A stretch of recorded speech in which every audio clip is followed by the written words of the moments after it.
Good evening, everyone. Welcome to Sons and Daughters of Liberty. Tonight we're just going to do a fun coffee and chat session.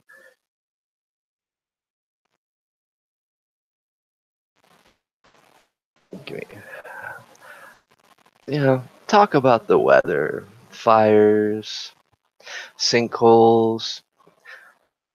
You know, been doing. A few of me and my friends have been chatting about this. How it's just seeming to be unnatural, and it's becoming very unnatural. Make sure I'm not froze up.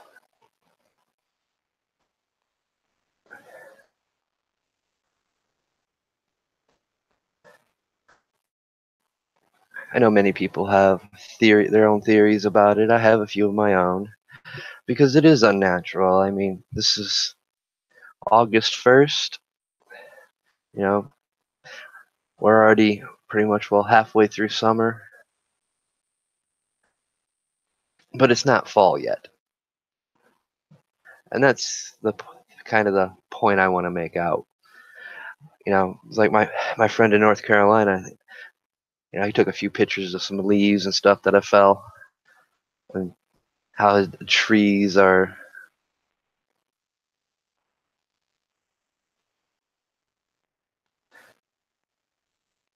just seems to be leaves and stuff are changing color already to look more like fall, and they're falling. And I've noticed even around here on some of our trees, some of the places I've been, the same things are happening. You know, then we have all the fires that are going on, just not out in California, but we had recent fires in Colorado. We got huge fires going on in Greece. All these mysterious sinkholes that just keep popping up out of nowhere. It's just that doesn't make any sense.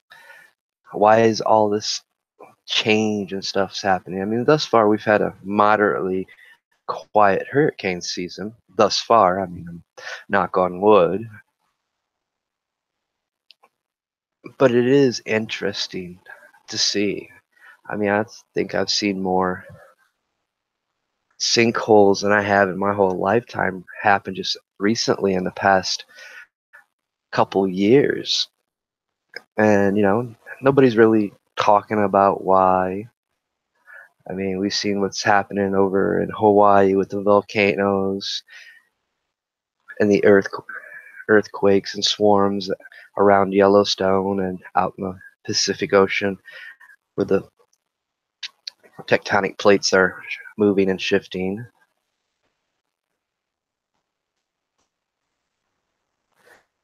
And we've had a bunch of flooding with, I mean, like I mentioned earlier in the last couple months about how our spring was, even in going into summer. It was rain for 5 days, 2-day break, then rain another 5 days. We went through that cycle for almost a month, a little over a month. I mean, to areas around here, farmers weren't getting their cornfields planted until almost mid-June because of this crazy weather. And I mean, it just doesn't feel natural. It doesn't feel right.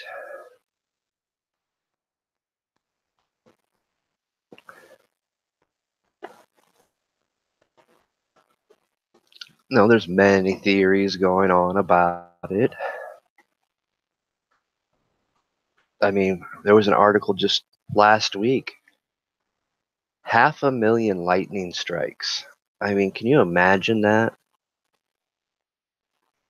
500,000 lightning strikes reported and recorded.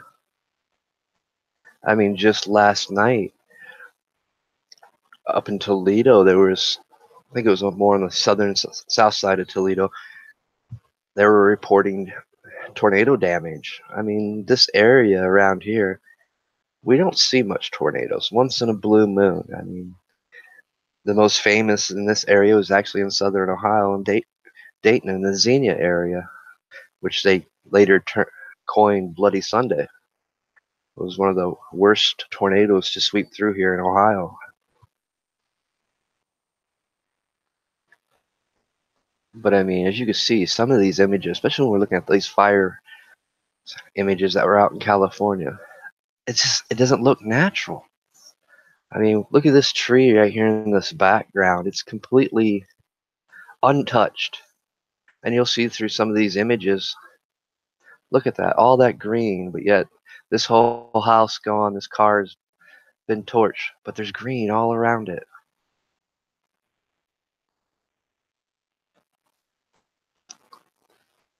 Or in this picture, this half, just that area right there, burnt, nothing else around it. And don't get me wrong, guys, I do understand how fire works. Embers will flow and spark a dry area, but it's not controlled like this. Fire don't act like this. This isn't natural. I even sat back, talked to our local fire chief detective that investigates, to deem it whether it was accidental fire or arson or what not. And he even said, 'cause I showed him some of these images, he even said that's not natural. Fire doesn't act like that. He goes, and he does do volunteer for forest fires as well. He just stays more here on the East Coast, but he even says, there's a pattern to it. There's a fire's a fickle beast, but there is a natural process of how it burns. You can somewhat predict it. With how the air current, air streams are.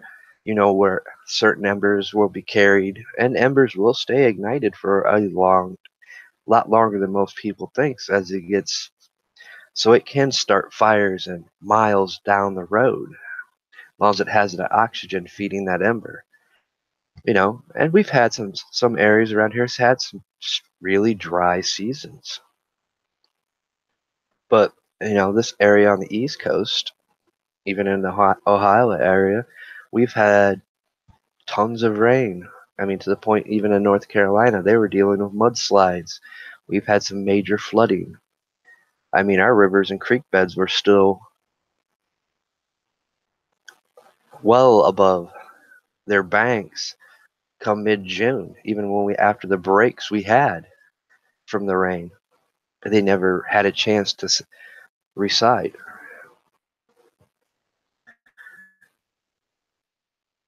It makes you question these things. What could be the cause of it? And people are going to say, well, maybe it's DARPA, maybe it's energy weapons, and there's historical facts that where Eisenhower, even our Congress, including to I think the Treaty of 1973 or 77, somewhere in there, about weaponizing the weather. And we can go throughout history from every culture before modern day technology and stuff. There's stories how they manipulate the weather, clear down to the Indians doing rain dances,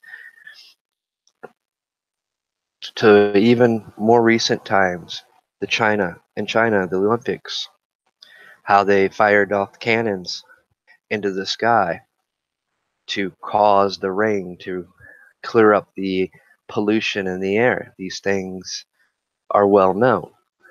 We've known throughout history where they used to do that.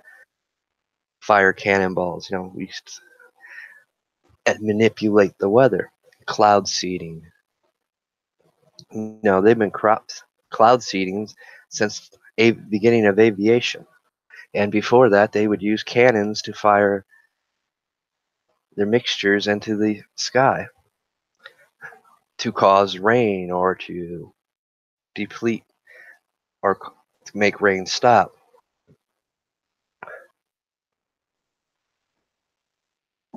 And that is not a natural process. That's not natural for nature. Sometimes we do influence things a bit much more than we're supposed to. I mean, some of these images are amazing.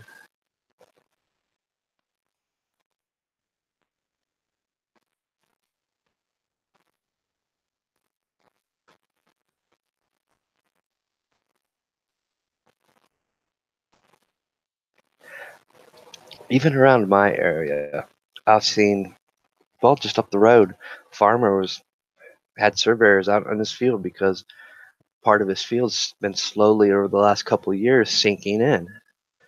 There's no reason for it. They've surveyed it, they've tested.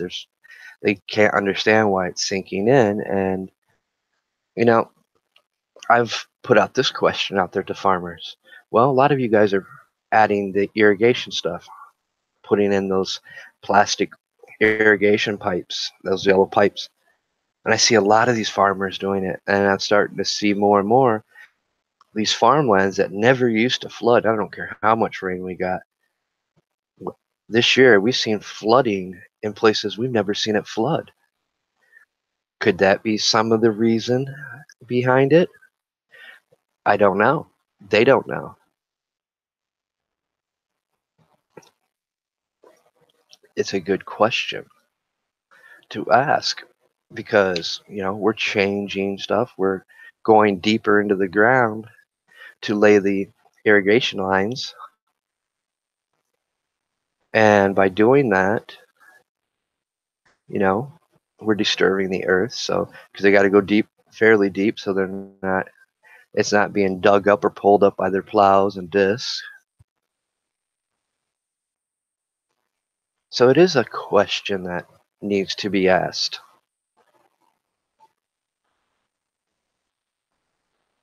Then, there's been a lot of talk. Well, what's 5G doing? There was an article just recently about firefighters in California being treated for tumors and cancer because of the radiation that they're being exposed to from these 5G towers. I mean, look at that. I mean, these come in various arrays and shapes and sizes, but how much energy and frequency and vibration are these putting off? That's the question we have to ask. They're trying to push this and advance this to get this everywhere now, to the point where they slid the bill into the House bill, and nobody questioned, or they just slid it in. And I heard a press conference. Oh, we're still working on it. We're not implementing anything. We just got the basic structure. We're still in the talks, but yet they slid the bill right into the House bill. Kind of got overlooked. Nobody even mentioned it. They paid attention to the press conference and didn't pay attention to the House bill itself, for funding our government, which they've been good at from time to time over the years, sliding stuff that they want to get done that they know they might not be able to get passed inside Congress, so they slide it into bills that they know will be passed, which falls on us to be doing our due diligence. When we see this, we need to point it out. In fact, we need Congress to pass their own laws to regulate themselves, that no other bill can be introduced to the bill that they are discussing and talking about. That would put an end to a lot of that. Because, where's all these studies and research studies on the dangers of 5G? We know all the importance of it. I mean, that's what they're going to sell us. Faster internet, faster way to connect, a more secure way a more secure internet, which is all the good selling points that people just look at and they won't question anything farther. They won't question, well, what's the dangers to our health? Because let me tell you something right now, your guys' normal internet, normal routers, your phones that are operating at 4G, 3G, 2G, look into EMF. And those in the paranormal community already know what EMF is. They already know the studies on EMF. Well, your router's putting off almost 90 EMF. The safe levels of EMF is like 3 or 4. Anything above that, you can start having hallucinations, start seeing things. It can start manipulating your mind, your thought processes. And, with a controlled EMF, you can start controlling and implanting suggestions and influences. So yes, it is very dangerous to have that a high amount of EMF. Now we're talking 5G, which will be pretty much 5 times what 4G is, and it's actually more than that. So you take that 90 and times that by 5. That's how much EMF you'll be bombarded with. And this we're dealing with frequencies and vibrations here. And we've heard the stories of what frequency and vibrations can do. We've had documented cases of what the ancient Tibetan monks used to be able to do by changing the frequency and vibration. Lift boulders just from a horn by emitting the right frequency. We know there's stories about there how if you can change the vibration, you can make smooth, flawless, precision cuts in the hardest of materials like stone. Every material on Earth has a frequency and vibration of itself, including you, the viewer out there. You each have a unique frequency and vibration that you are attuned to and that you transmit. So when we start getting bombarded with other frequencies that we're not attuned to, it causes imbalances. It can cause a lot of things, more things than I can actually list in this podcast because I kind of want to keep it under an hour or at an hour. Is this a possibility what we're seeing besides all the chemicals and other things that they've been adding to the air? Because look at this picture.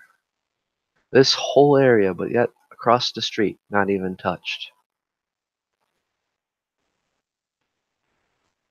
And this is pictures. Most of these pictures are from California, where they've really, over the past 4 years, been putting up the 5G towers.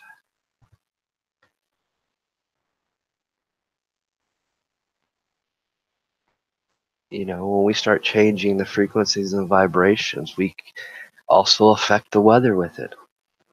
It's just not chemical induction.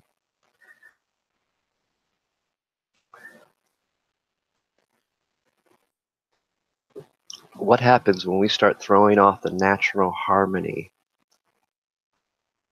Still green in the driveway? Welcome, Rob the man.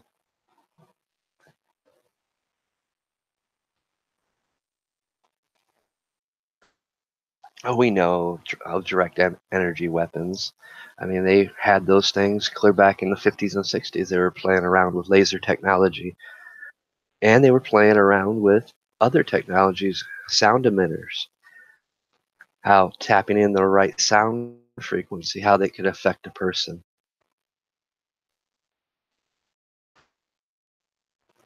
These are all the things that, we know is out there. But most people, it's like, oh, no, that don't happen. But yet, this picture here interested me. Dead of winter. This is in Michigan. In the dead of winter, a sinkhole. Now, this one got my attention quick because we know in the dead of winter, especially in Michigan here in Northwest Ohio, man, you're not digging crap once that ground gets frozen. Because it's frozen for almost, I think it's almost 6 feet here in Ohio, and it's even deeper in Michigan with the cold temperatures that we usually get during the winters around here. So for a sinkhole to open up in the winter, you've got to question why.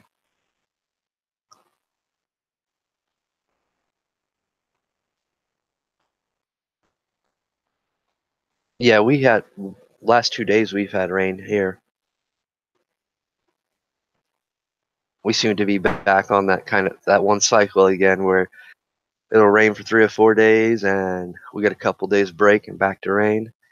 But even the last, I mean, this last week in particular, it's felt like fall.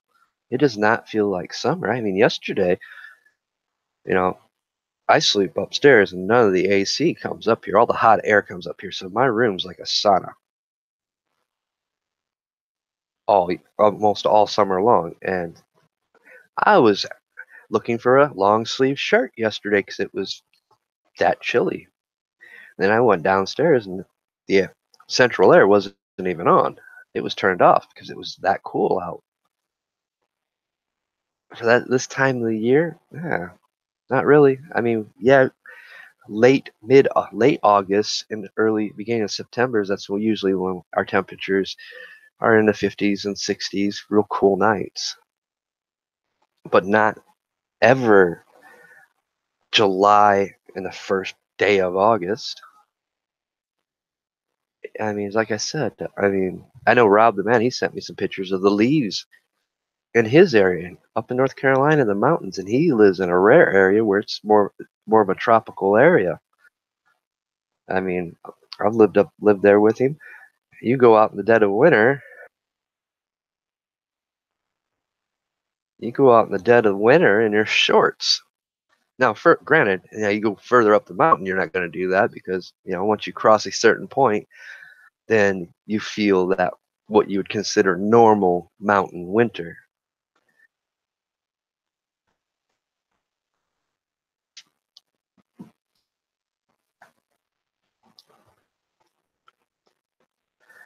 But I really don't have the answer to why what we're seeing. I just know right now what I'm feeling, everything feels unnatural.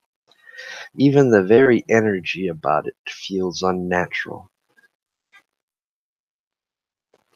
Could it be we've entered that planetary shift where all the planets are on the same on one side, where it's shifted pretty much 180 degrees, and we're all on the same side of the sun?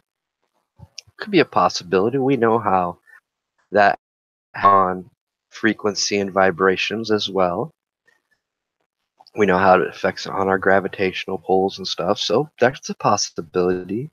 Plus, we're approaching a planetary alignment as well while we're flipped 180 and we're all the planets are on one side of the sun. So there's a good possibility.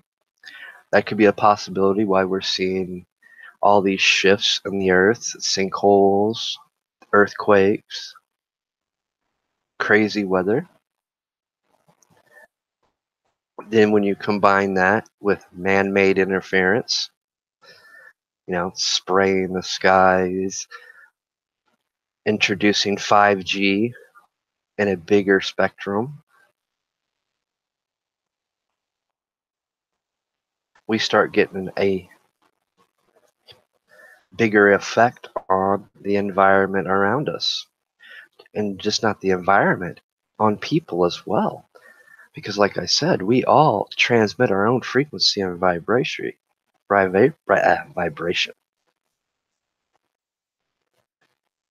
And that's something, most people, oh no, that's hogwash.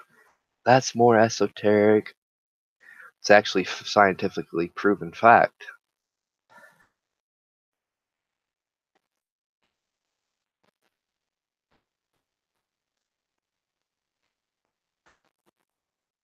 You know, we seem to come across some interesting topics from time to time. Yes, I don't really much talk about chemtrails and all that stuff because not every time you see a streak in the sky, it's a chemtrail. Yeah, I go out my backyard. I watch planes go by from time to time. They leave a little vapor trail and it's gone before you. the plane's out of sight. But that's a vapor trail. There is a difference. A chemtrail,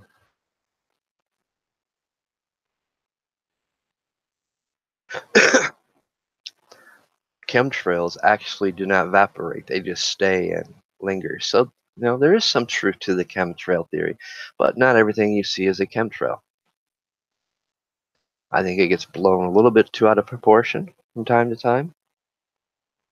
And the fact is, it goes back to what I stated previously. We've been playing with the weather since we can see, since probably the beginning of time. When we realized we can manipulate the weather, it's in every culture, every belief system. Native Americans used to do it, the Tibetan monks, Egyptians, they all understood it. Just like I talk about, we're seeing all these cell towers and these 5G towers going up. How much different are they from the actual obelisk? For those that don't understand, an obelisk is a receiver and a transmitter. They understood those things even back in ancient days.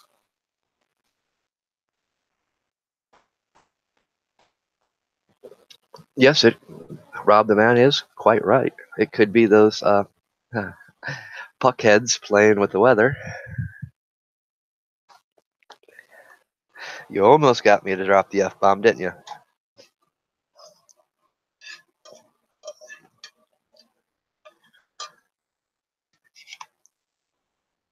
Yes, I think there are a lot of this weather we're seeing now, this unnatural feel, it is. This is my personal opinion and view, and it's based off what I can feel, what I can see. It's not natural. So therefore it is man-made. It's being manipulated on such a level that they're throwing the very natural cycle out of balance. There's just some things that we're not meant to really play with.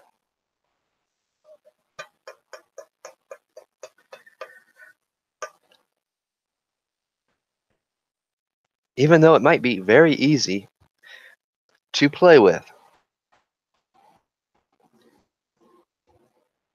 But that's for my other channel and not here.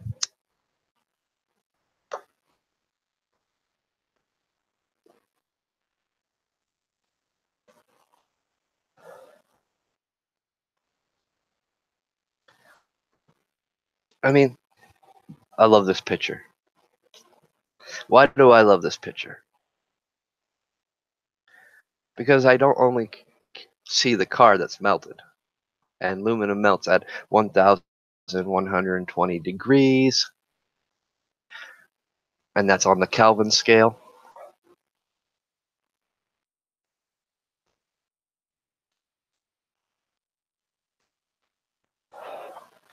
But look at the road. This is something else we've witnessed this year. We've seen cars that were sinking into the asphalt because the asphalt was getting so hot that it was melting, becoming liquid.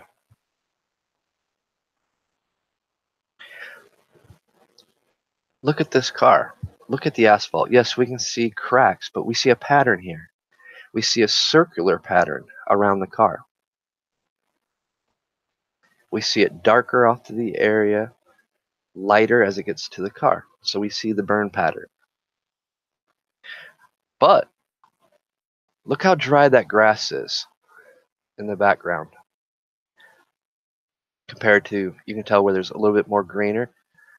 If this was natural, that whole orchard back there would have went up in flames. Because if this fire was at 1,121 degrees, as they state, because that's what it takes for aluminum to melt, and we see aluminum melted, so that means this fire was actually hotter than that. All of that should have went up, and it didn't. In fact, what's up, Britt? Be Rich? If you look at the fence line, you can see how it just stops in at a straight line. That, my friends, is not natural. What would have caused this? Oh no, but I do know that one pole way back here's got a nice antenna on it.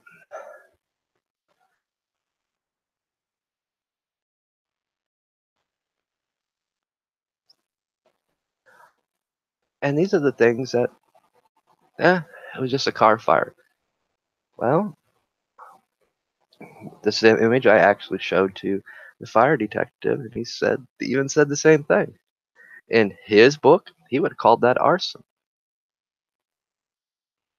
But even in his book, he couldn't figure out how to get an arson fire to get that hot unless it was chemically induced to burn that hot. And he said by the burn patterns, that tells you something else.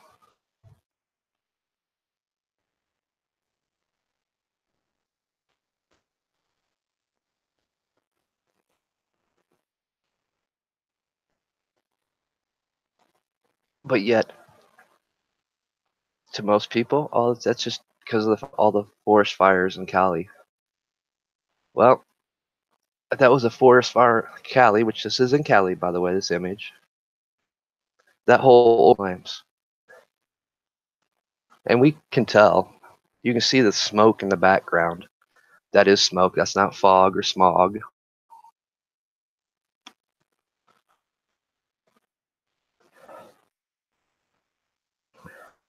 You see, we messed with the weather so bad. This is another thing that kind of got overlooked this year. The Sahara Desert, the sandstorms and stuff that's been kicked up and pushed into the atmosphere has made it from the Sahara Desert all the way to the Pacific Ocean outside of California.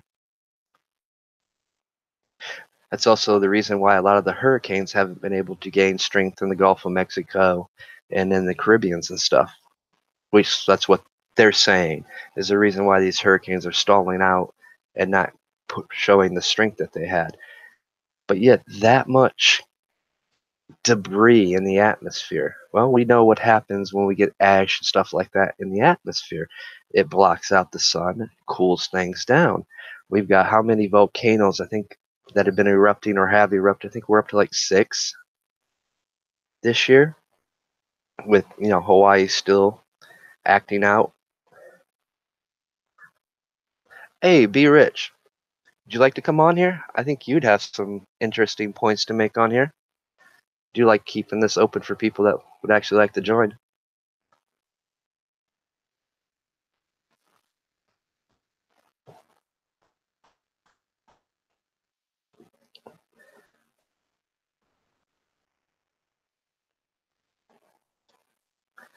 It amazes me at these things. You know, yeah, we're going through a lot of changes, and some of these sinkholes I think is from the Earth and tectonic plates all moving. See, I think sometimes we forget that, all these continents are always moving. There's I think it's around the Mediterranean Trench. It might be a little bit past that, but there's a part in the ocean, which I was just recently learned this, where it's actually being recycled, but it takes thousands and thousands of years. But there's it's kind of like a tectonic plate, but the ocean floor sinks in and goes under. It's basically erasing the ocean floor, but it happens throughout, millennia, thousands, centuries, but it's happening every day. So there's that movement even on the ocean floor. That's cool, Be Rich. Yeah, we definitely would need to get together and, have you on here because you bring up a lot of good points as well on topics like this and other topics.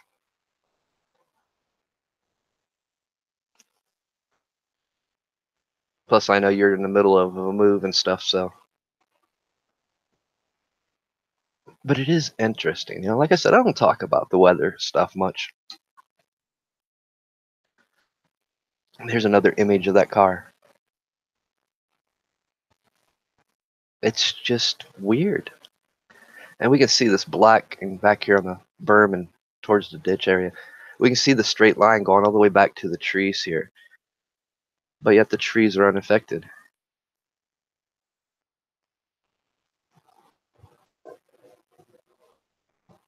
I mean, to me, what I see there is a more, at least where the car is concerned, is more of a circular. Exactly. Why are the plants green? And why aren't, once you look at that fence line, that all that dry grass, which is very flammable, an ember could set that on fire during a forest fire. Why did not that orchard back there didn't go up in flames?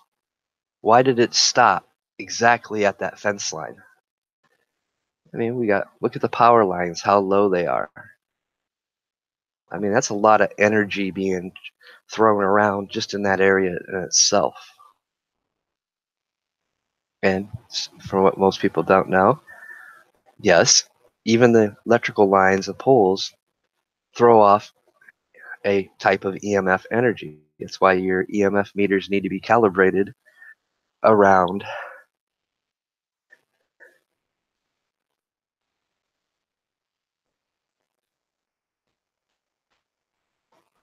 Yeah, the white paint on the hood. I mean, really, the only thing that I see melted was the aluminum wheels and the plastic skirting on the car. Of course, all the glass shattered and everything inside the car is toast on the street. But yet, nothing else. I mean, natural. But what did it? Yeah, even the white lines, barely charred. Actually, near the car, the white lines look better than farther away from the car. Good catch. I didn't catch that.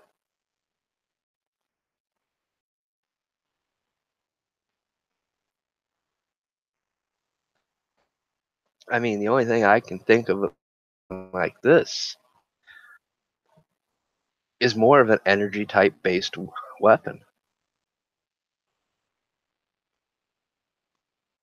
Yep, I got plenty of pictures of those. I know last night on Pirate Radio podcast we kind of talked about some of this stuff, but it's an hour show, so it's hard to really put so much time on these subjects. And I wanted to get more into the weather modifications and playing around with the weather, just not the weather, but the fires and stuff. Because yes, I do realize there is a chemical aspect to things when we're cloud seeding, spraying. Well, B. Rich can testify to that. He was out in Houston for that last hurricane. He went down there. He's seen the damage that hurricane caused firsthand. Those that some of us that followed us, we knew that they had recently cloud seeded that area right before the hurricane when it was still like a category 2, and it instantly intensified as it got closer to the shore to a 4, which usually when hurricanes and stuff start getting closer to shore, they start losing their punch. They're still dangerous, but you know their strength is built out while they're out in sea, picking up all that heat and hot air that fuels it as it mixes with the cold air in the higher atmosphere.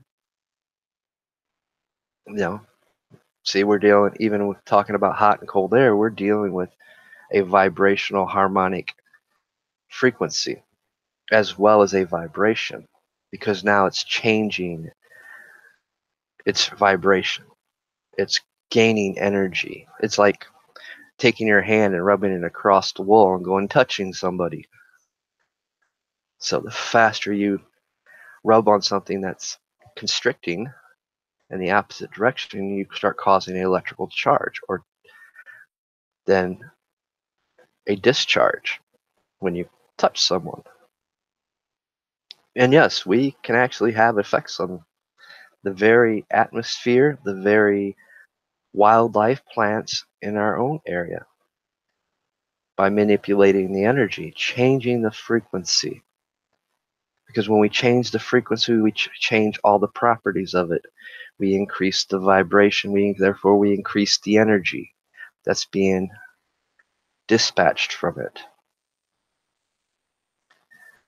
I always find it comical that they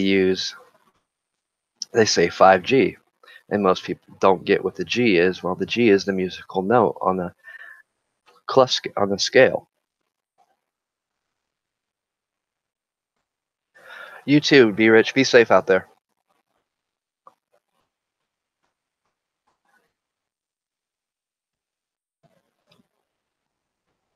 I mean, this line of thought is something that ancient civilizations knew. The Egyptians, the Mayas, the Aztecs, the Incas, they all knew these things. Our Native Americans knew these things, know these things today, but except for, when we're dealing with the Native Americans.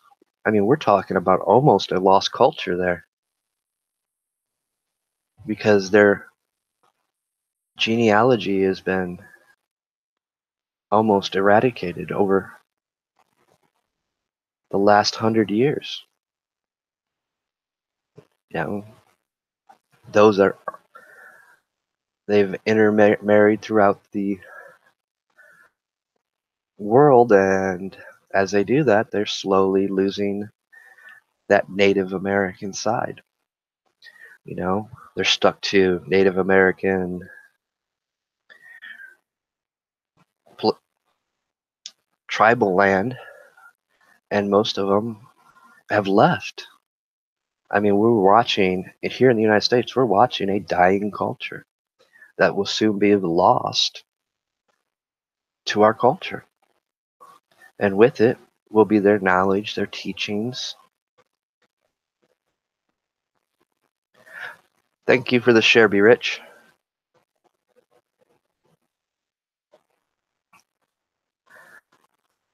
And then many of the things that, how did their shamans and their rain dances and stuff, what was the knowledge and teaching behind that? That's soon going to be lost to people. How do they understand that they could change or bring rain or stop rain? That's stuff we could learn from to further understand what's going on.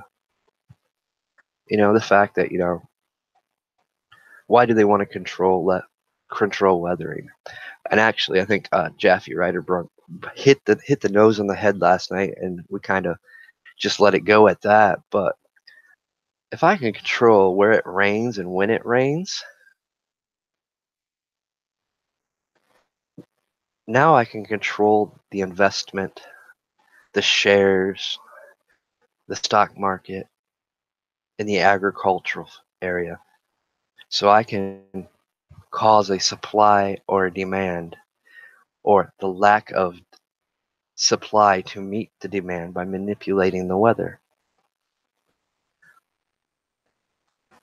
No, there's more to it than just the war and military aspect of manipulating the weather.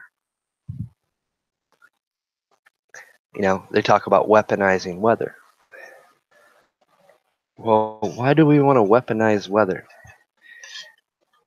Yeah, we could win wars quicker and no, actually, I don't think we can win it quicker by causing, the country that we're at war with to lose all their agriculture, lose all their animals from extreme droughts, extreme heat.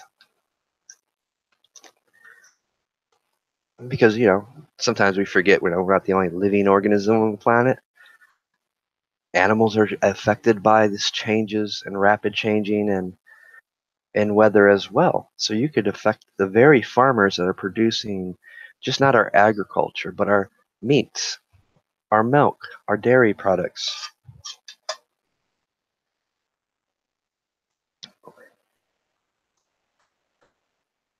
So it is a dangerous thing to even think about. I mean, especially, we know how our so-called lovely senators love having investments into corporations that have market ties or industries that make technology that could control the weather. So they'd be making money off it. They can control the the demand, the demand by manipulating the weather. So this year, all the farmers have a bad crop. Or as my area, I mean, a lot of our cornfields aren't going to be harvested until late Dec- Jan or late November, early December because they didn't get planted until mid-June. And farmers, see something that most people don't understand about farmers, that they grow corn this year, next year they'll grow soybeans. They'll rotate their crops. So I know a lot of farmers this year, instead of growing corn, they actually screwed up their own cycle by replanting soybean just because they can harvest it faster and not take the risk of losing their whole crop because of a harsh winter. Yes, it will affect the farmers the most, but if you affect the farmers, who does it affect next? Oh, yes, each and every one of us, the consumers, because we buy the meat, we buy the milk, we buy the cheese. Everything we buy from the grocery store is grown either through farmers or greenhouses.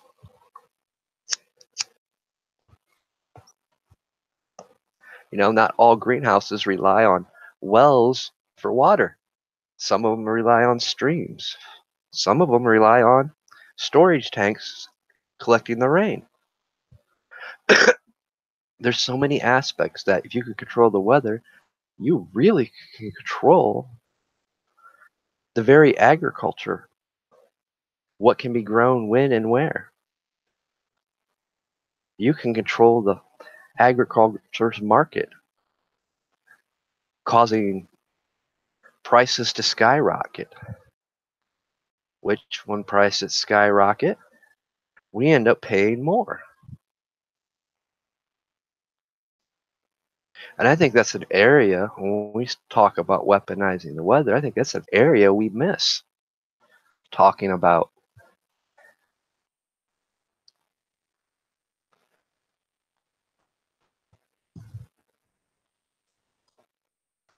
I mean, you literally could take control of the prices of soybeans, corn, dairy, meat.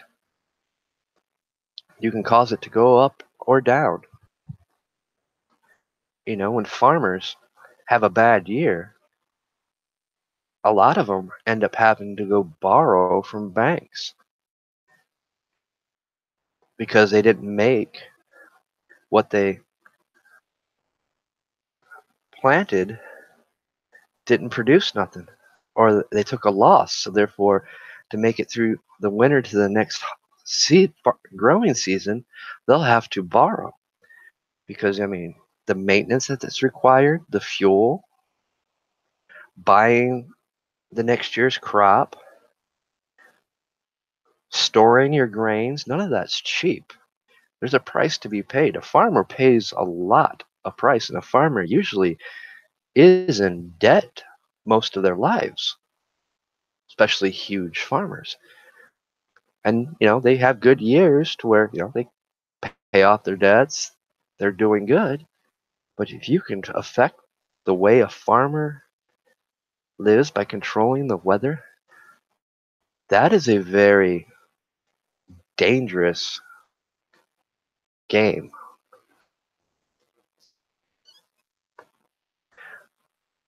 I don't want to get into politics on this stream, but much like the tariffs, all these countries that wants to raise the tariffs make it harder. They're not gonna. It's not gonna last because the actual statistic where the whole world gets their food from. Yep, that's right. Right here in the United States. United States has the biggest export in agricultural. I mean, even to our natural water supplies gets exported. You know, all we gotta do is deny export,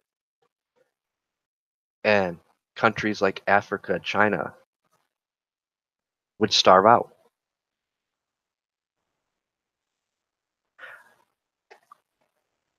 And a lot of farmers actually know this fact, so they're not really too pressed about the little strain that's being put on them right now. And this is kind of a blessing in disguise with the bad weather we've had this year all around.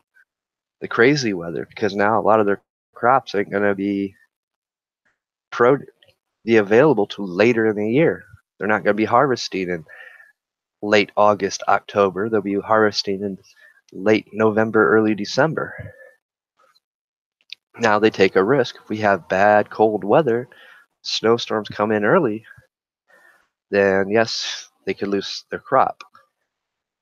But something to pay attention to and watch unfold. Do we have an early winter this year? Or do we have a very late winter? Something to watch, because if we have a very late winter and we see that these little tariff wars come to an end by November, in which a few places things are changing,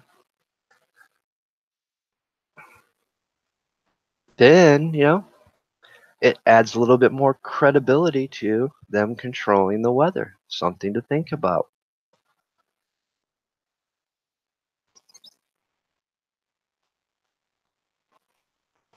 But we also have to be understanding that even all these weather satellites we have, these Doppler radars,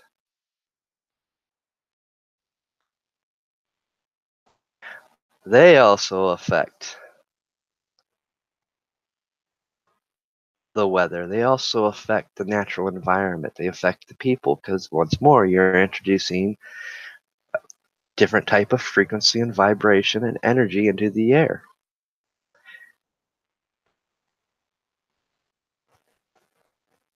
See, something we learned from the 80s and 90s. It goes well, Hermit Nick. Welcome to my stream.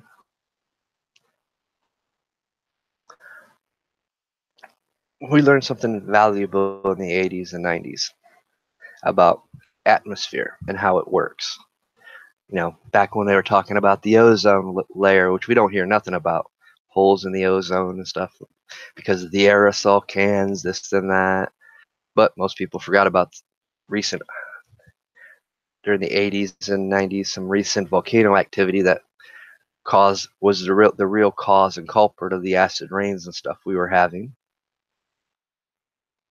But they blamed it on, the aerosol cans and other things, much like they always do when they want to try to push global warming and stuff.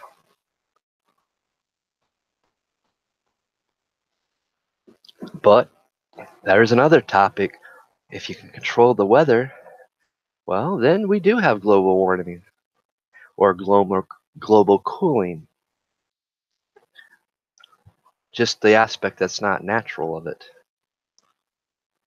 But we'll not get to see that for another 150 years, because it'll take that long to build up in the core samples of the earth and ice to where they can see those events. So that's a funny thing. Even in forestry, you learn how to read events just by off a tree's tree rings. When you cut the tree, you count the rings to determine how old the tree is. But by those rings, you can determine what the environment was like in that particular year. Glad to have you here, Hermit Nick. And you can tell what the climate was like. If it was a bad drought year, and it's the same principle. I say principle because it's the principle of it.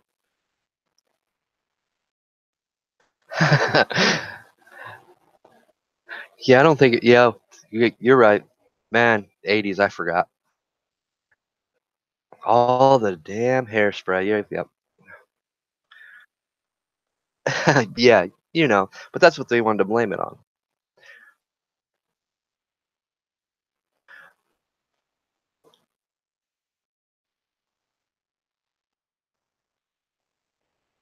But it's that same principle from the tree rings is also how they can read the core samples of the Earth. As you go down layer, you'll get different colorations in the layer, and you can find the period of time that that layer was clear down to the beginning of time if you could dig far enough. But that's they learn by testing the metals, testing the Earth. Same way with the ice samples. Yes, you get that core, but they use more of a scientific model by testing the gases when they melt it and stuff, and getting the footprints and what was in the air, the contaminants and stuff. But all those things actually tell us that man, even in our heyday of the steam era, when we were burning so much coal and steam, there was times on this earth that the impact naturally has was more than what we've ever created to this date as a human being. Do we have an impact on the earth? Yes. More trees we cut? Hey, it has an impact. We do have, but it's minute. I remember that whole PFC thing was like a social prequel to Al Gore. They like to profit off oh boy, use a word I'm gonna struggle to pronounce. Obfuscation. Yeah, obfuscation. I'm gonna butcher that word. So, and ignorance. But yeah, you're right. I'm gonna stop sharing. Let me just share my screen.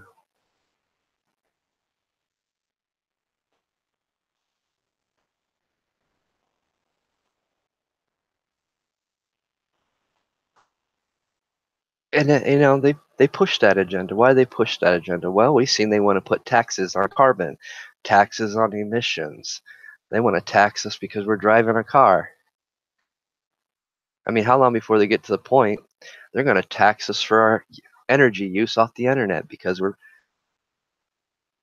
data mining or in cryptocurrencies? Pretty soon they're going to say that's bad for one. Technically, being in front of this black screen, black mirror, and the EMF and energies that it puts out, yeah, it is not healthy for you. Just like having that cell phone's not healthy for you. LG, thank you for the subscription. Digital fiat coins, yeah. But all that is intellectual property.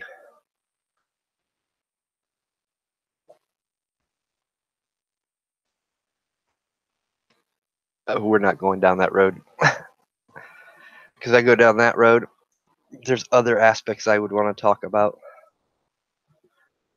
But yeah, well, we can somewhat go down that road because let's look at everybody else's favorite topic that it gets talked about a lot in certain circles. CERN. What is the impacts? What is the impact to our environment, to the Earth, from what CERN's doing? I do think it's interesting that CERN sits on top of a ley line,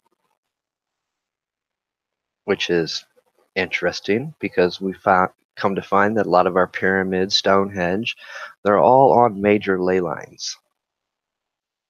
Taxing, taxing breath. Yeah, yeah. We talk every time we open our mouth and breathe. We're emitting carbon into the air. What do you think their end game is outside of futuristic dystopia? Is it control or is it religious or are they just psychopaths? Well, we're definitely not going to argue the psychopath part. And actually, I think the psychopath is quite probably not the accurate word for these guys. In fact, I'd probably use megalomaniacs. I think, their end game on this, I think it's all about control. It's about controlling the masses. For those that are new to this channel, I've done some podcasts recently and in the past talking about the uh, caste system, basically. And that's kind of what we're still living in. We just call it by different names. We've changed the labels and names of the caste system throughout the centuries. Just because we live in the United States and we are a democracy, it's still a caste system if you think about it. And that's part of what my broken system series has also been discussing, because you find the caste system in everything, and the caste system is based on control.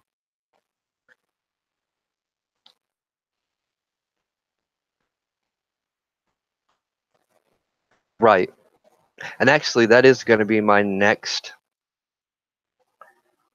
part to the series, the broken system. I am going to get into the medical and healthcare system. I just haven't done it yet because I've agreed to join Free Spirit Press on her channel and talk about the healthcare system, the medical system, before I do it. So I'm going to do that over there on her channel first. Then following that I'll come over here and do that part to the broken system. For those that are wondering why I haven't done a broken systems in about 2 weeks.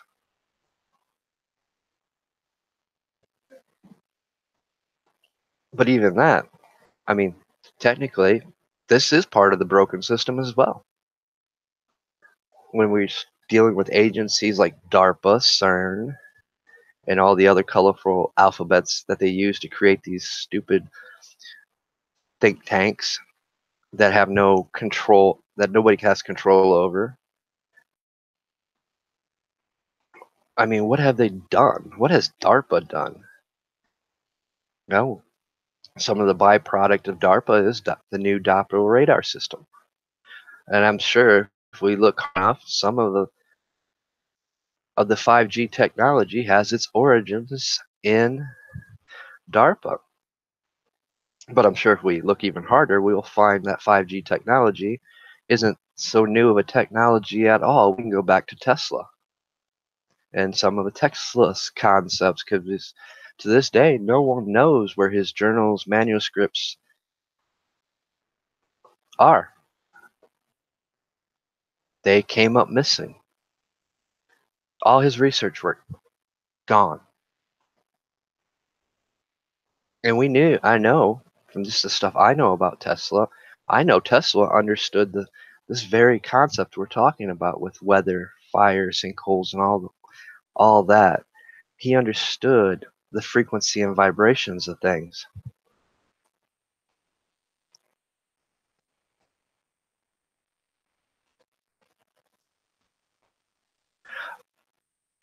Hermit Nick, I actually do agree with you on that.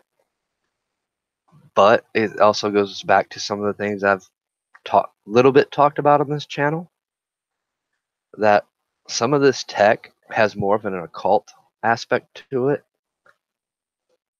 And if you guys actually truly knew, you'd probably throw away everything that's electronic that you own.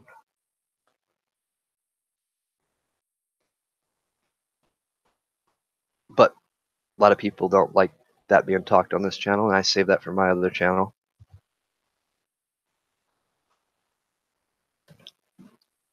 But the fact is, I mean, when we talk about frequency and vibration, we're talking about even technology. They handed everybody, screw it, I'll get into it a little bit. First off, understand technology. What is technology? What we do on the internet? When we create a website, when we use an emoji.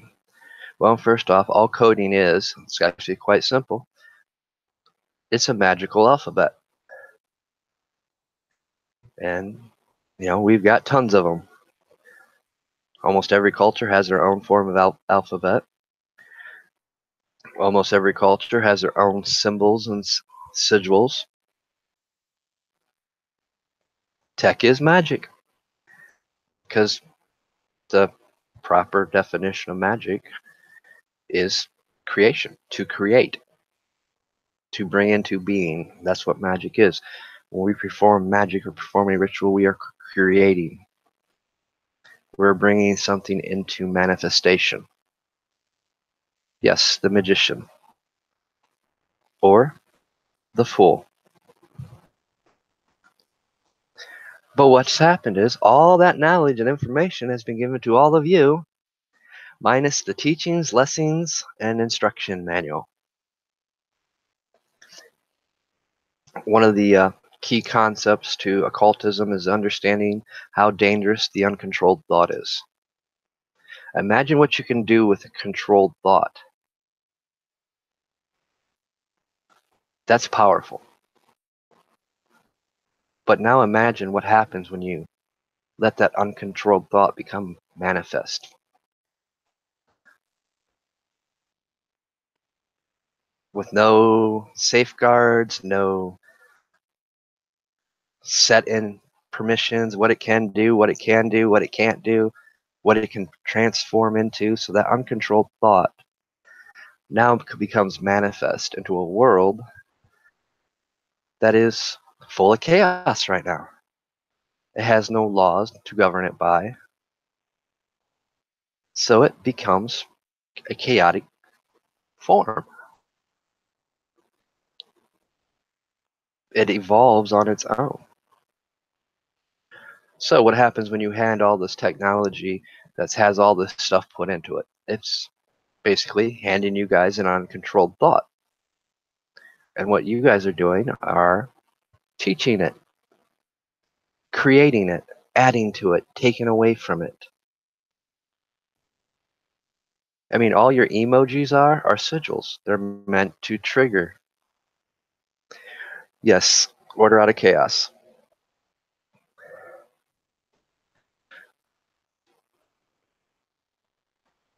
You know, our very own emojis give off it's a creation of how we're feeling. So therefore it can be a trigger aspect. That's why I don't care if you give me a thumbs down or you give me a thumbs up. In fact, I actually appreciate the thumbs down more, because it means, hey, I made you think. I triggered you, so therefore I did my job. My job is to make you think and question and get out of those boxes and labels that you put yourself in. Because to truly understand what we're seeing in this world, we can't be in those boxes. How can we question, is this natural or unnatural when dealing with the weather?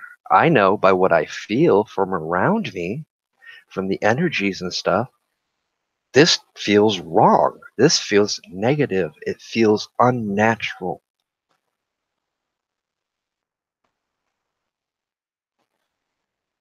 I know when I look at these pictures and see, like that car picture we were showing earlier, why didn't that whole orchard go up in flames? Why did it, a straight line all the way back to the next tree line? Why did it stop at the fence and not catch the grass behind the fence on fire, which was dry and dead, that is perfect to combust? But when we get caught in these labels, these subcategories and niches, we can't, sometimes it becomes a mental block. We can't think outside that niche, that category, that label. So therefore, we can't question things further. We can't question things throughout history. Like I said, we can go to just most recent time in history. China, during the Olympics, their Summer Olympics. What'd they do to clean up their atmosphere to change the weather? They fired cannons into the sky to cloud seed, to cause it to rain, to change the atmosphere, to make the air more breathable, cleaner. That's old, ancient knowledge. They've all done it clear back to medieval times and before then. They understood how to manipulate and change the weather. But back then, they knew how to use the alchemical process, but they also knew how to manipulate the energy, as there's proven evidence from Tibetan monks, how they can cause objects to levitate by changing the harmonics, by using a horn, or by chanting in a certain tone. We see these things every day here on the internet from people that we watch, from people that actually have some knowledge and how powerful your voice is, how you change the tone of your voice. When you change the tone of your voice, what are you doing? You're changing the vibration and frequency at which your voice is being used, being carried out. Therefore, it will affect somebody. It will trigger somebody, or it will lull them into a meditative state where they are more influenceable because they don't have the proper teaching to block those things out.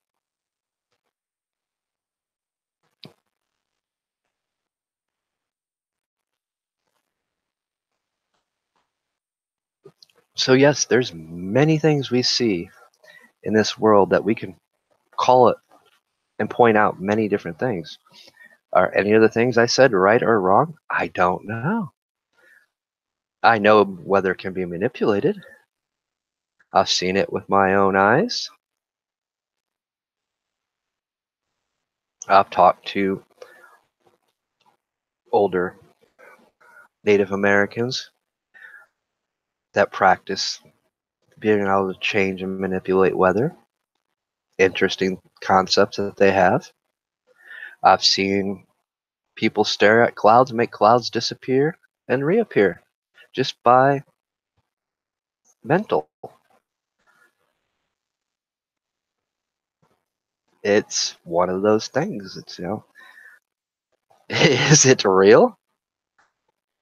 Yes. I mean, to my eyes, from what I seen, yeah, it looked real. I couldn't dispute it, argue it. I mean, I left me with tons of questions.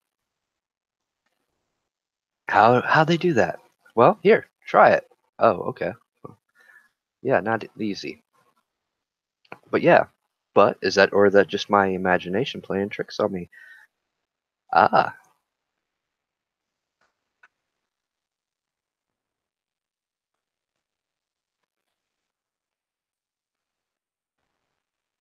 yes, I've seen that in various areas. I mean, I'm blessed to live where I live, where they don't really play with the weather much around here. But I went further east. When you start getting into the towards the big cities, you do see it. Yes, Bree's a little bit easier than Free Spirit Preston is.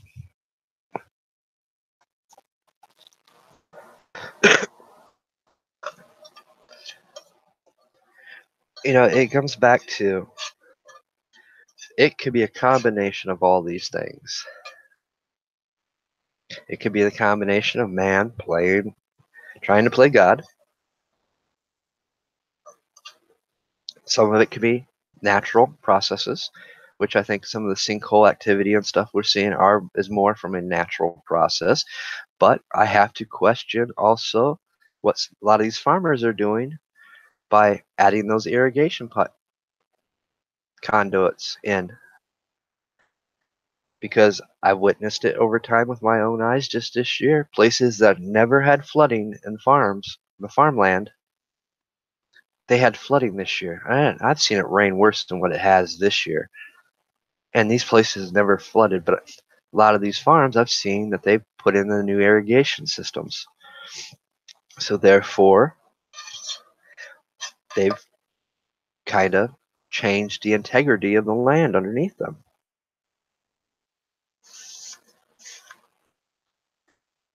That's a good question to ask. And I've asked a few of the farmers around here, even my neighbor. My neighbor doesn't have that problem. Well, little flooding problem we have is due to old tiling and them not wanting to come on people's property and fix it, but they'll fix it up the road to where now we're flooding like we've never flooded before. Where it'd take about 3 weeks of heavy downpour to flood out what we've had. We've had our whole back area flooded out to where we couldn't get to the back section of our property. And it never used to do that.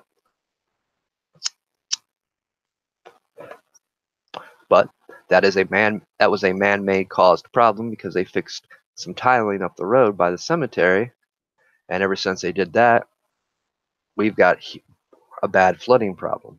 But you tell that to them, and they're nope. Well, if you want it fixed, you got to fix it, or you got to pay us to fix it, and you got to get permission because you can't just fix what's on your property. That's not the problem. It's how they connect outside your property is where the problems are.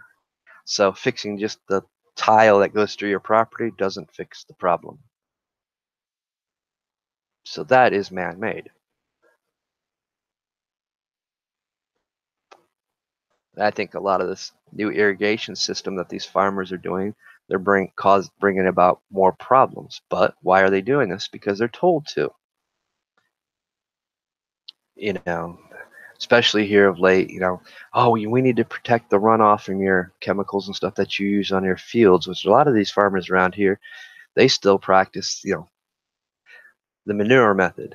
They try to use as little chemicals as possible on their crops.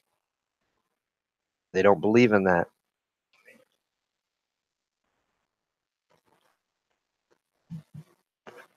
Ooh, that sounds good.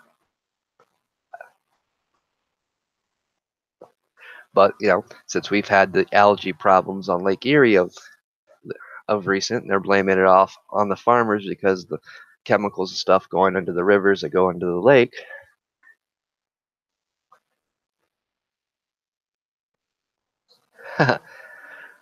Right?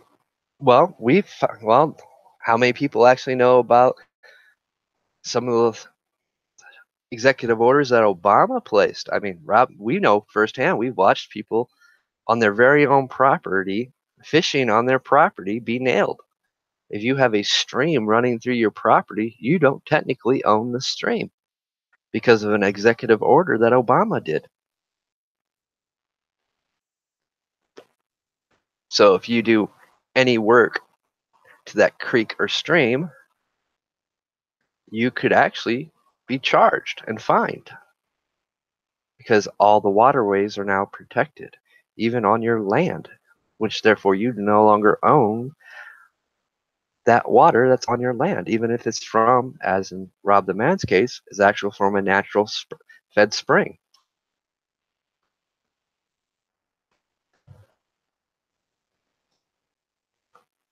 And it actually gets a little worse than that because the way the executive order was written up, they could actually use that as an excuse to take your land.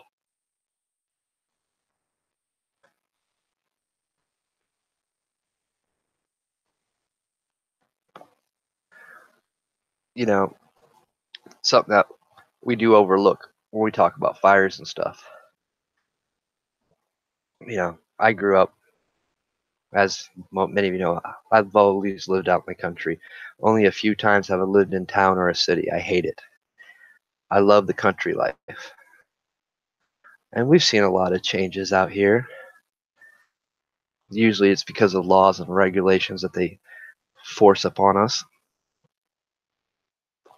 But I also got, forestry knowledge as well. Yes, that would be a good fight.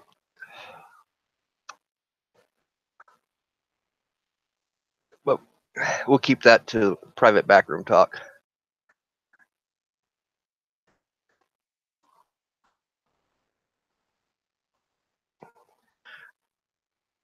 You know, people don't realize that in the forest rangers and firefighters, they do actually do control burns throughout the year because it's a way to renew the forest.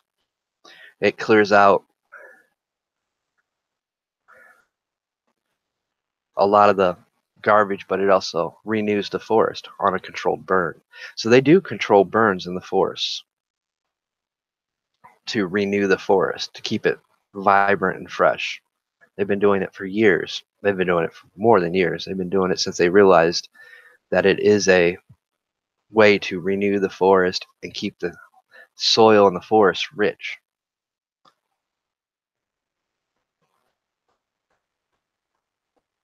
Yep, don't tread on me. My land, my property.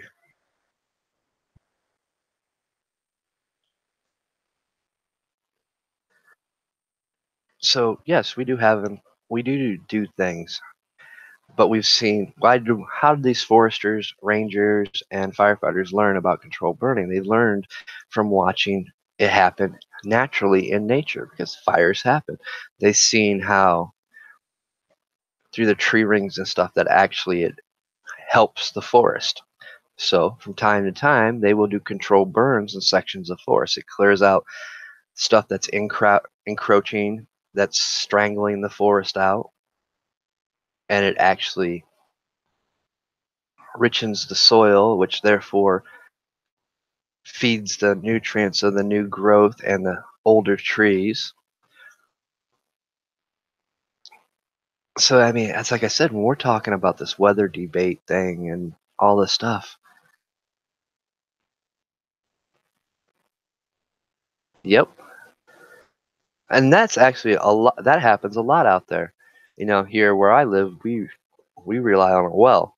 So, but how many else people are tapped into that very same aqua filter of a well because it's just not connected to this property. That whole aqua filter runs underneath this property, neighbor's property. We all tap into that aqua filter. So that well is just not one small well on this property. It's actually part of a huge aqua filter under the ground. Our waters, we've been drinking that water since, well, this house is over 200 years old, and that's how long we've settled in this house and this property. So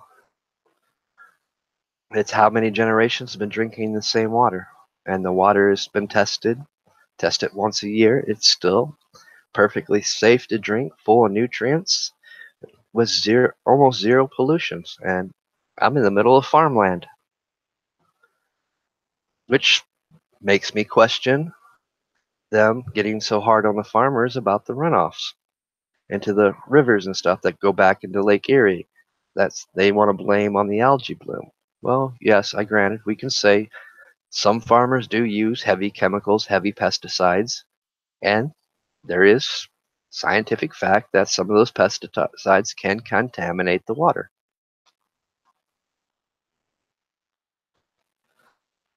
But the area I live in, we don't have no contamination in our water table, and it's nothing but farmland. There is one thing I do want to talk about. We've talked about weather and all this stuff. I want to talk about another form of technology before we close. Probably go on for a little bit longer here, but do an hour and a half show. The other thing I want to talk about is a lot of these air turbines. You know, I hear people say it's great. Let's get on the solar grid. Let's use wind power. We've used wind power before we had all the power lines and stuff. That's not a new concept. Nor is using hydropower. Solar is kind of the newer. more modern and newer concept, but anybody that's actually done solar, you know, it's not a really an alternate source. It works great for little things, but if you say during the winter, you know, you get heavy storms or like our spring was into summer with all the rain and storms we had. So, it was only getting 2 days of sun to recharge to solar the batteries from the solar panels. So therefore, you're having to limit the stuff you can use. So therefore, you're not it's not being as good as say wind turbine. There's always a breeze, especially the higher up your turbine is. But there's days where especially during hot summer days where there's not even a breeze at all. So that's why our electric grids and stuff are so taxed all the time. These are great alternatives to keep from overtaxing a system. But from what I've seen with these huge wind turbines, it was I think the last time I came back from your place, Rob, I took a different route home. Yeah, we know my venturing routes. I never end up going the same way or coming back the same way. But I ended up going through an area I haven't been in a long time. Up around Van Wert, Sherwood, coming into Bryan, those areas which used to be rich farmlands, and what wasn't farmland was all wooded. Man, for as far as I could see, they had removed all the woods, and a lot of the farmlands was no longer farmlands because they put up all these windmills. So they had to strip all these woods, and I mean, I'm talking a good, probably close to 1,000 acres of woods they've stripped. Then you top into all the farmland in the area that they probably used eminent domain, or giving the farmer the rights to receive money from what goes back into the electrical grid, because you get reimbursed for solar energy just as well as you can get reimbursed for your turbine energy and get a check.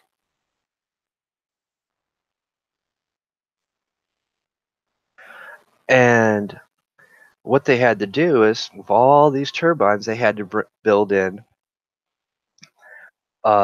transformers and receivers and transmitters and what all the nice electrical things that come with a electric grid to transfer the energy to.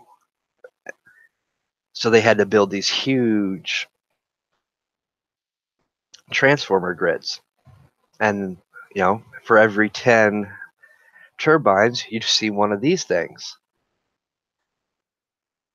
So look how much farmland was lost and this growth of the wind turbines.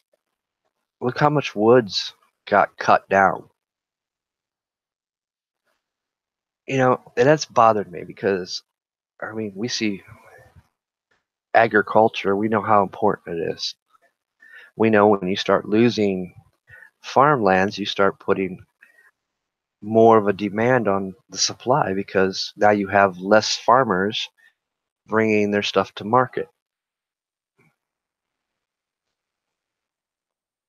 A farmer's life's not easy. I know that. I've worked on farms, I've worked on ranches.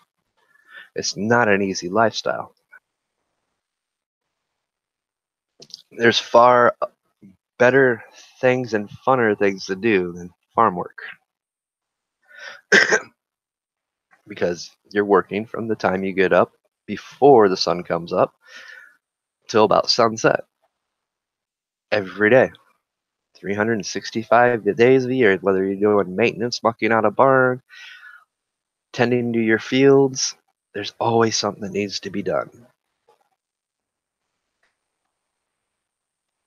But we lost a lot of a lot of farms just gave up farming, and I'm sure back when they started, they were probably getting a nice chunk for allowing their property to be used for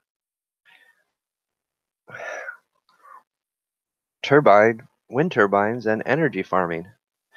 So once more, we got a new form of farming. They're now farming energy, electricity, and they're getting paid for it, for the use of their land, for those that didn't lose their land because of eminent domain, which I've heard cases of around here. But what of an impact does that have? Because now we have all these turbines in close proximity. They're producing a frequency, a vibration. When they rotate, they're actually rotating and creating a sound that's barely visible to our normal hearing.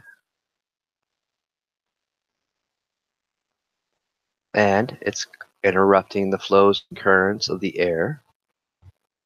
See, these are the things we don't question, but we see all this crazy weather.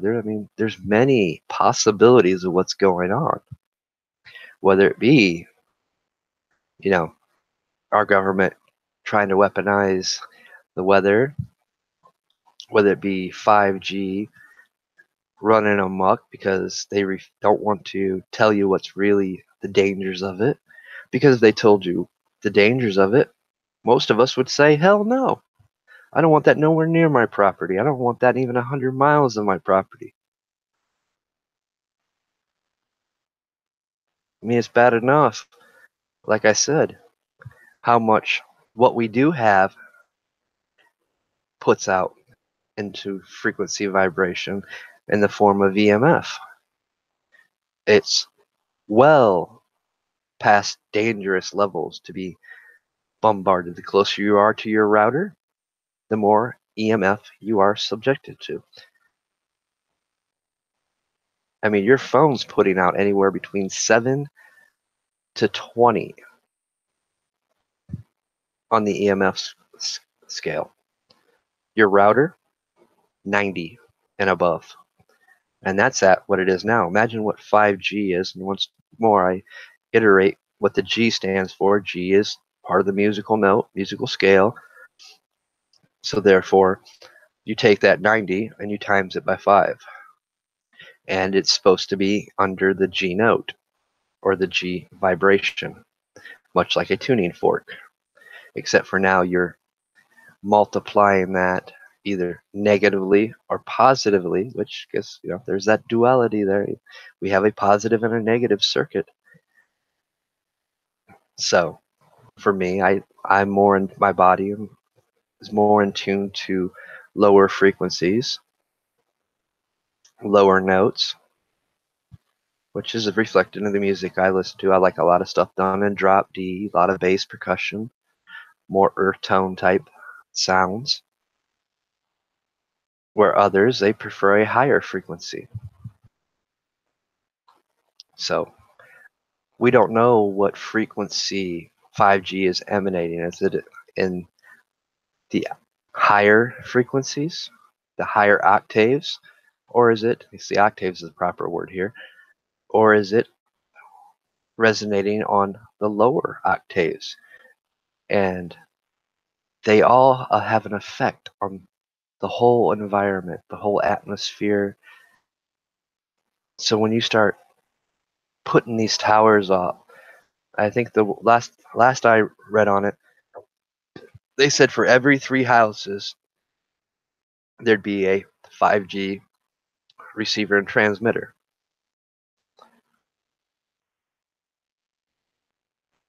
So basically it'd be every 20th pole.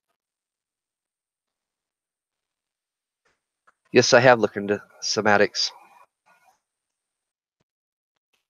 I actually understand somatics quite well.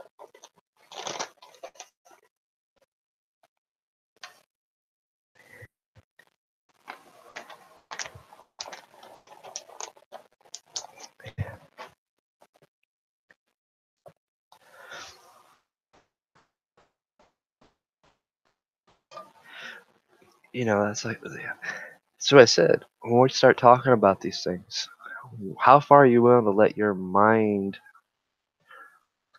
go and question on these things? Are you just going to stop at science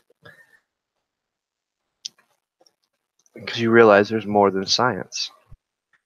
Science don't fully grasp or understand the musical side of thing, which when I say music, I'm talking about the harmonics, the octaves, the vibrations that each note resonates at.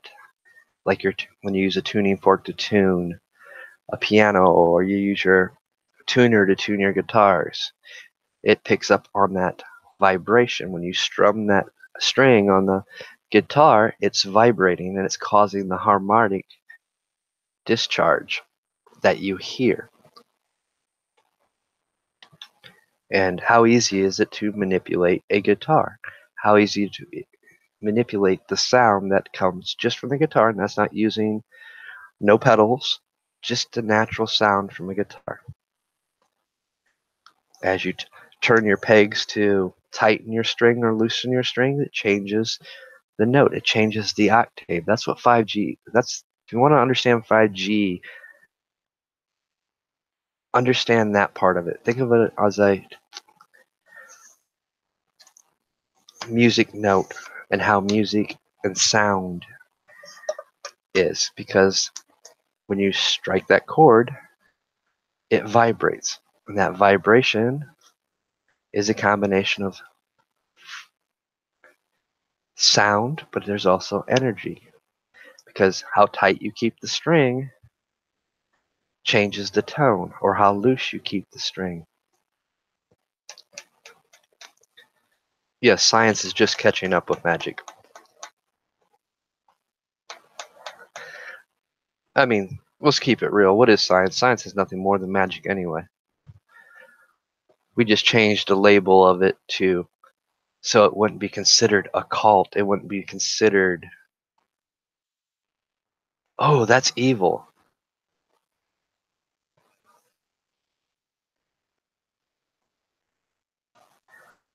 Hmm. I have a feeling, Hermit Nick, we're going to get along quite well over here.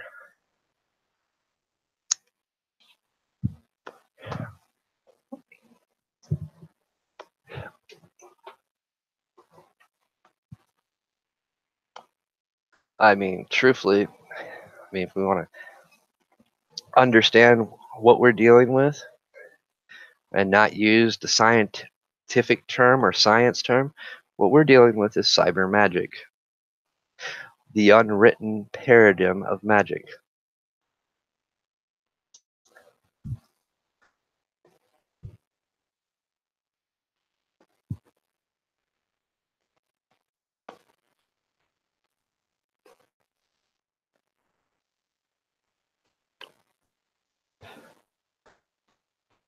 You know, I know I touched on a lot of things tonight.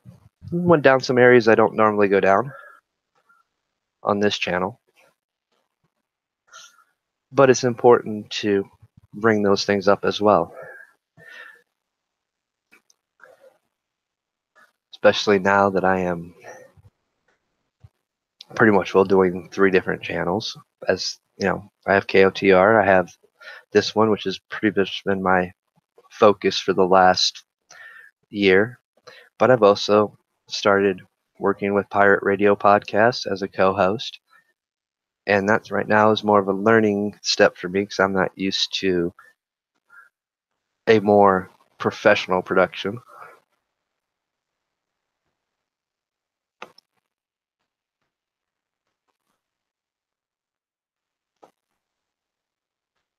But I am enjoying the learning experience, and that's what to me it's all about anyway.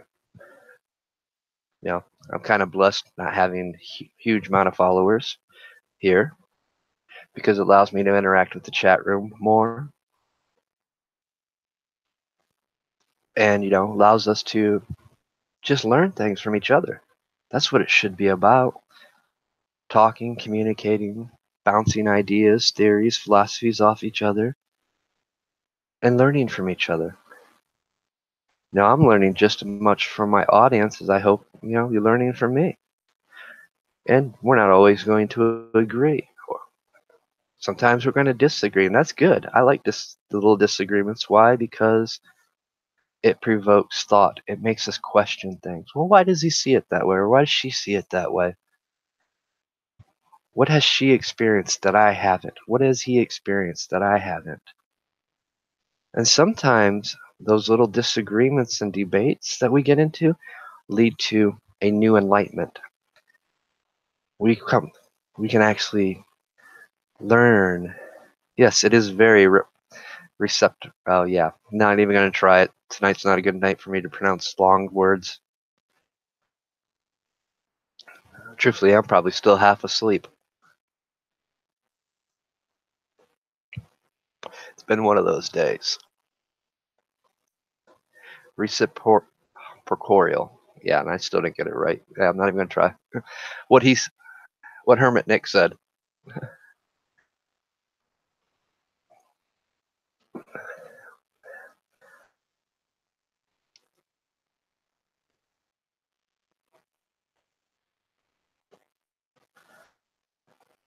You know, guys, and that's what it should be about on every channel and platform. No matter where we're at, it's sharing our opinions and views and our experiences. I try to bring a lot more of my experiences. Yes, I say they're my opinions and views, but a lot of things I talk about, they're based on experience or some experience. And some of you can probably gather I have more experience in an area that I don't talk about on this channel. I bring it over here bit by bit. Why? To bring awareness to it. You know, just like the whole emoji thing, the black mirror you're staring at, listen to me right now.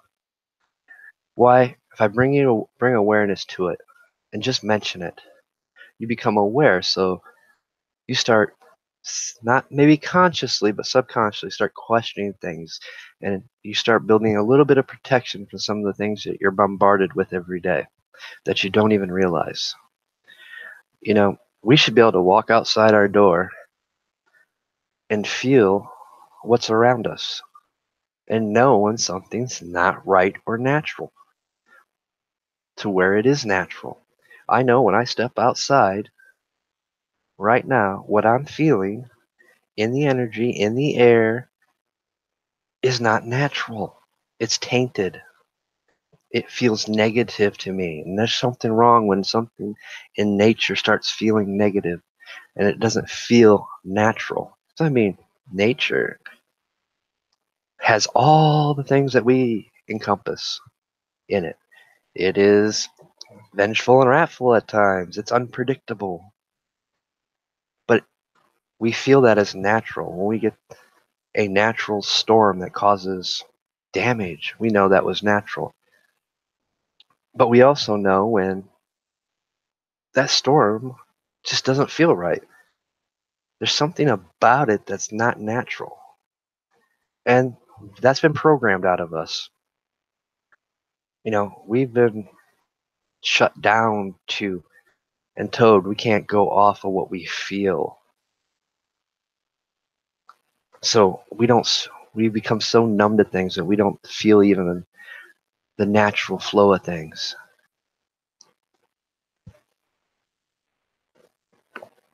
That's why it's so easy.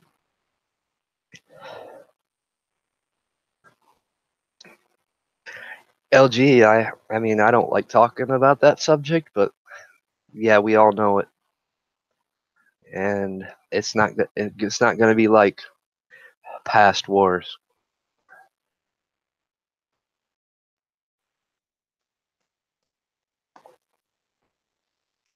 It's going to be a completely different monster. That's what's coming, but how long? Who knows?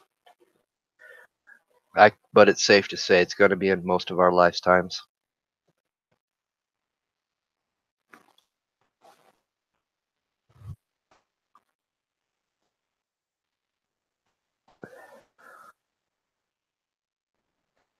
We just seem to be on that path, and I think we passed the point of no return a long time ago. Yeah, it's going to be a spiritual war. It's going to be a physical war. It's going to be a whole lot of things. Which, in closing, You know, I don't judge nobody's religion. In fact, I hate the term religion because all religion is meant to divide us. It's meant to control the masses, and it's been a problem for a very long time. But I do believe in spirituality. I believe that we each walk our own unique paths.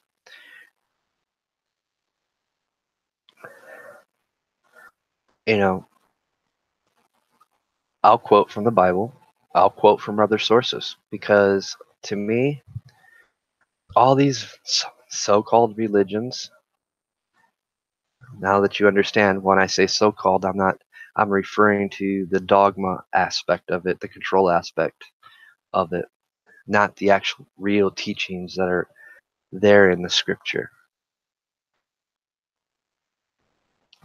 Each belief system, each culture has a piece of the puzzle. But we've been taught, we've been programmed that, oh, because this person believes this, they're evil, or you're going to hell, or whatever colorful term and label they want to use. But each of these pieces, belief systems, has a piece of the puzzle. And we've gotten so far away from those pieces that some of us are just now slowly starting to put it together and understanding that why we were meant to be divided. And we're not meant to be divided. That's the opposite. That's what they want. We're meant to be united and unified. We're supposed to have respect for each other. We're supposed to be brothers and sisters, no matter what path we're walking. We're supposed to be humans. Strip all the labels out. And that's what you get. And instead, we allow people to control us through a certain belief type. Oh, you have to believe this.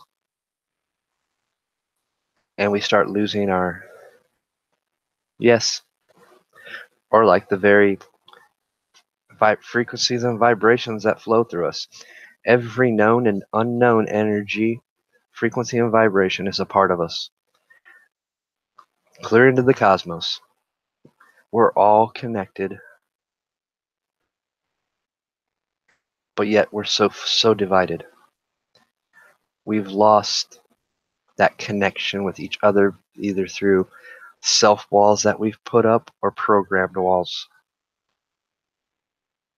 We've gotten so far away from what our ancestors were like. We're more closed and narrow minded. And it's not supposed to be like that. We're supposed to be open. We're supposed to see things for what they really are. You know, we're supposed to be able to realize that, hey, I might not agree with everything that says, but that part fits what I believe in. That part fits the way I want to live my life. We take that part and add it to our foundations and to ourselves. And we see another part over here in this belief system or culture. It's like, that seems right. That seems natural to me. And we take that, and that's what it's supposed to be like. And as we're doing that, we're learning, we're finding those missing pieces. So it's okay to question things. In fact, we should be questioning everything. In fact, you should be questioning everything I said tonight and everything I've said in every podcast I do. Don't take everything at face value. Like I said, these are my opinions and views based on majority of my experience, but I may not have experienced something that you've experienced. So therefore, I haven't seen it. I might have heard about it, but until you experience it, you don't have the wisdom of it. You don't have the full understanding of that until you experience it. One thing I'm not on this channel is judgmental. It's open to anybody and everybody. Yes, I do keep certain aspects away from this channel. That is a part of me, but I have another channel for those aspects.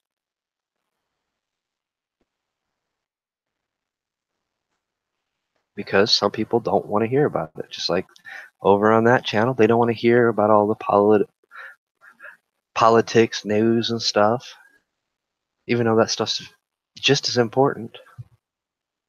But as I was reminded and reprimanded because of a post I did over on that channel when I was talking about something that Trump was promising and wanting to redo, when it came back to dealing with religion and church and states, I decided to, let's weigh the pros and cons on it. Let's play devil's advocate. Let's talk about it and point out some of the pros and the cons, which turned out to be a lot more cons than there was pros. But they said, oh, that's too political. But yet it affected that community. It would have had a huge impact on that community, and it wasn't for the good. But they said it was political, so yeah, I got kicked out of a few groups and removed from a few sites because of that talk. People don't realize, we talk about censorship on here a lot. They say it's only conservatives, only right people on the right that are being censored. That's not true. KOTR, which is, for those that haven't figured it out yet, is an occult, pagan based channel. I was kicked off Facebook and suspended for 7 days for a video I did dealing with magic and technology.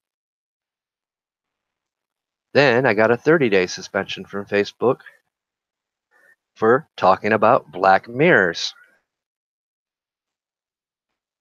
So no, it's just not happening to conservatives and people on the right. It's happening to all of us.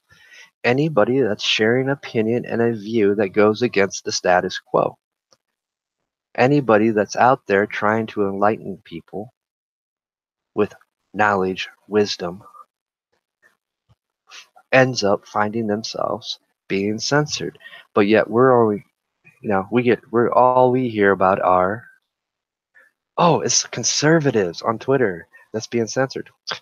I've been shadow banned on KOTR on Twitter. SDOL 1776 is not my only Twitter account.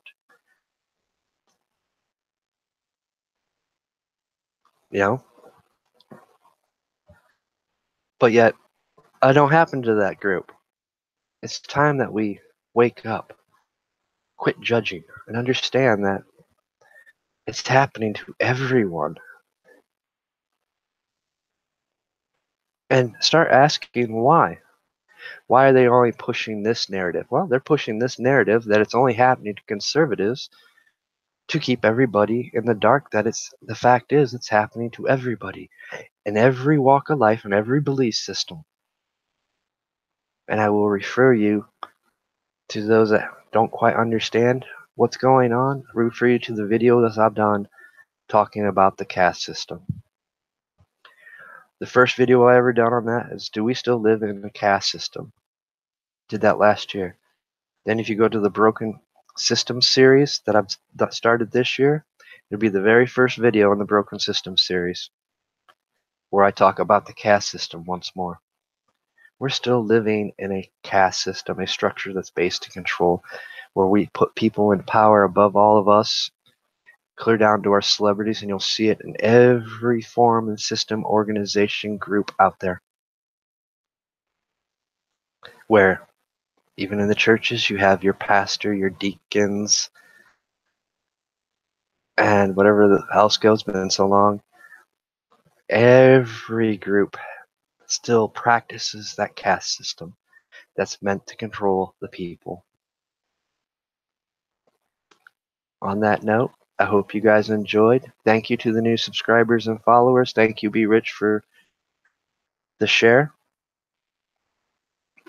I hope you guys enjoyed. My next video, maybe tomorrow, doubt it, but Friday night, I need to actually discuss this.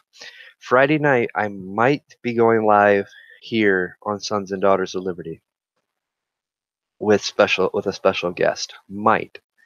We're still waiting to hear back on Pirate Radio Podcast if our guest is showing up. If the guest does not show up, which I hope he or she does, because I'm looking forward to that podcast. It will be supposed to be Esoteric America on Pirate Radio Podcast Network here on YouTube. But if he doesn't show up, he or she shows up, I'm not quite sure if it's a male or female. But if they don't show up, Jaffe Ryder will be joining me here on Sons and Daughters of Liberty. So at 11 o'clock Eastern Time, either on Pirate Radio Podcast for Esoteric America. If that don't happen, we'll give them usually about 10 minutes, 10, 15 minutes. They don't show. Then, so around, if it doesn't happen there, I'll notify you. I'll know by then. We'll be doing a live stream at 11 p.m. Eastern here on Sons and Daughters of Liberty. It will be an interesting talk. He is going to be on this channel sometime soon, whether it's this Friday or in the weeks to come. We're just having something ready for a backup. And anybody that would like to actually come on here as a guest and talk, you're always welcome. The information's in my description. Or yeah, you can reach me at various places. My email address is in there as well. So, you guys are always welcome to join in here. With that, I will see you guys on the next one. You guys have a good rest of your week and be safe.